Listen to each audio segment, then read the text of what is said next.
Allez, comme c'est le printemps, au diable l'actualité oppressante. Voici les infos positives et insolites. Voici 2 minutes pour nous faire du bien. Ah, cool.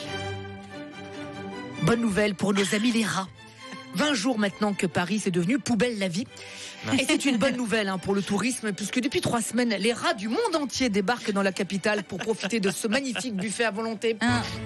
Anne Hidalgo, qui est toujours prête à aider nos amis les bêtes, prévoit de mettre à disposition des rats des mini-trottinettes électriques pour se déplacer plus facilement entre les sacs poubelles. Et ça, c'est sympa. Bonne nouvelle pour Pierre Palmade. Entre les grèves, les manifs et les poubelles, il a trouvé encore plus impopulaire que lui, Emmanuel Macron. Rencontre normalement, c'est un peu fichu, voilà, monarchique. Rencontre monarchique au sommet ce week-end à Paris.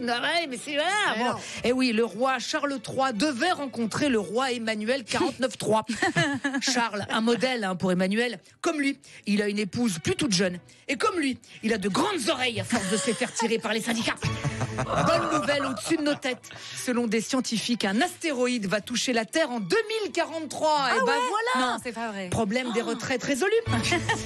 Bonne nouvelle pour les plus jeunes. Le Sénat réfléchit à bloquer les sites porno car ils sont trop facilement accessibles aux mineurs. Comme Jean-Luc Lay. Lui aussi, il s'accessible trop facilement aux mineurs, même si lui, il est déjà bloqué dans les années 80. D'ailleurs, restons au Sénat avec cette déclaration de Gérard Larcher. Je ne veux pas d'une réforme des retraites saucissonnées. Dis donc, c'est bien la première fois que le GG dit non à du saucisson. Bonne nouvelle pour les fans de Michel Polnareff. Le chanteur est annoncé au prochain festival des Francopholies de La Rochelle. Et oui, Polnareff qui fera une tournée piano-voix, alors que Renaud, lui, commence tout juste une tournée perno-voix. Michel Polnareff qui avait écrit la première chanson sur Orpea. Vous vous en souvenez, cette EHPAD qui avait tant défrayé la chronique. Oui, cette chanson, c'était Qui a tué grand-maman. Un Orpea rock. Et enfin, bonne nouvelle concernant les dérives sectaires.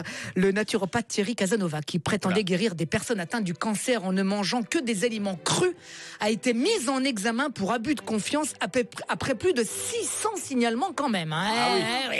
Quand la justice se sort les doigts du cru, le gars est cuit.